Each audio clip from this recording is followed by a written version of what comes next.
আর দুদিন পর স্বাধীনতা দিবস।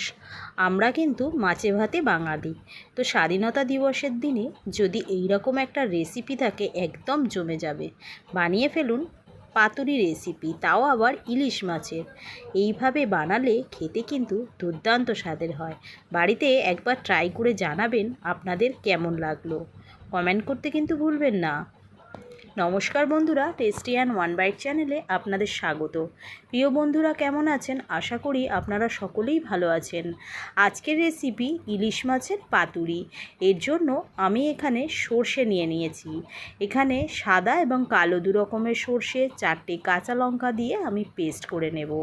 যে সকল বন্ধুরা ভিডিওটাকে দেখছেন তাদেরকে অনুরোধ রইল পুরো ভিডিওটা দেখার জন্য।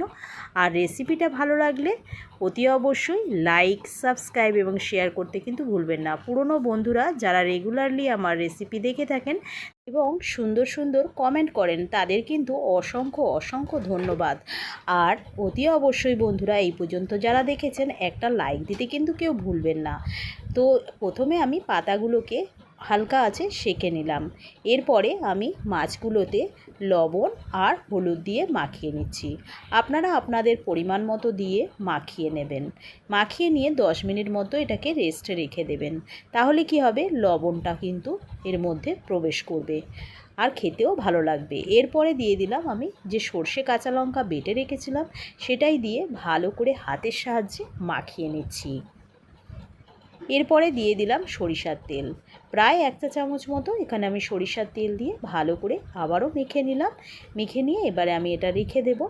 এরপরে যে কলা পাতাগুলোকে সেঁকে রেখেছি তার মধ্যে এক এক করে ইলিশ মাছগুলোকে দিয়ে আর যে সর্ষের মেখে রেখেছিলাম সেই সর্ষেটাকে একটু বেশি করে দিয়ে একটা করে কাঁচা লঙ্কা দিয়ে এর ওপর দিয়ে দিলাম সরিষার তেল দিয়ে কিন্তু এইভাবে মুড়ে নিতে হবে। তারপরে সুতো দিয়ে বেঁধে নিতে হবে। তো একই পদ্ধতিতে আমি সবগুলোকে কিন্তু বেঁধে নেব।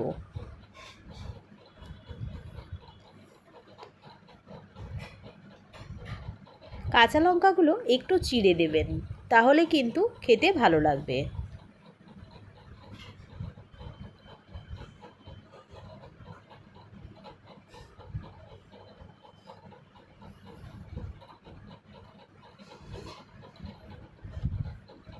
সবগুলো রেডি হয়ে গেছে। এবারে আমি একটা চাটুর মধ্যে দিয়ে দিলাম অল্প পরিমাণে সরিষার তেল দিয়ে আমি কিন্তু কলা পাতার ডাঁটি দিয়ে বুলিয়ে নিয়ে এক এক করে আমি পাতুরিগুলোকে দিয়ে ঢাকা দিয়ে দিলাম।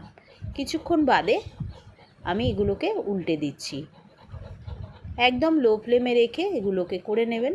খেতে কিন্তু তাহলেই ভালো লাগবে এবং ভেতরটা একদমই সিদ্ধ হয়ে যাবে মাছগুলো। তো দেখুন সবগুলো আমার রেডি হয়ে গেছে, আমি এক এক করে নামিয়ে নিচ্ছি।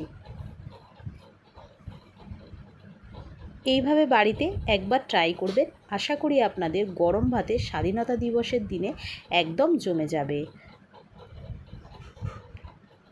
রেসিপিটা ভালো লাগলে আপনাদের প্রিয় চ্যানেল টেস্টি অ্যান্ড ওয়ান বাইটকে একটি লাইক, একটি সাবস্ক্রাইব করে চ্যানেলটির পাশে থাকবেন আর তার সঙ্গে বেল আইকনটা প্রেস করে দেবেন আর ভিডিওটাকে বেশি বেশি করে শেয়ার করে দেবেন।